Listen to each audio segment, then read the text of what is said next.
இந்த ஆண்டின் கோடை காலத்தில் தமிழகத்தில் மின் தட்டுப்பாடு இருக்காது என்று மின்வாரிய அதிகாரிகள் தெரிவித்துள்ளனர். கடந்த காலங்களில் கோடை காலத்தில் சில மணி நேரம் மின் தட்டுப்பாடு இருந்தது. இந்த ஆண்டு கோடை காலம் நெருங்கும் நிலையில் மின்வெட்டு நிலவுமா என்ற அச்சத்தில் மக்கள் உள்ளனர். இந்நிலையில் மின்வாரிய அதிகாரிகள் தரப்பில் இருந்து வெளியான தகவல் தமிழக மக்களுக்கு இனிப்பான செய்தியாகும். கடந்த 5 ஆண்டுகளில் தமிழகத்தின் மின் தேவை 30% வரை அதிகரித்து 14,500 மெகாவாட்டாக உள்ளது.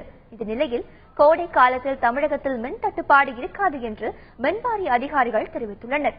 தற்போது தமிழகத்தின் மின் உற்பத்தி 15,500 மெகாவாட்டாக அதிகரித்துள்ளதாகவும், காற்றாலை சீசன் துவங்கும் பட்சத்தில் அதன் மூலம் கிடைக்கும் மின்சாரத்தின் அளவு 17,000 மெகாவாட்டாக இருக்கும் என்று மின்வாரிய அதிகாரிகள் தெரிவித்துள்ளனர்.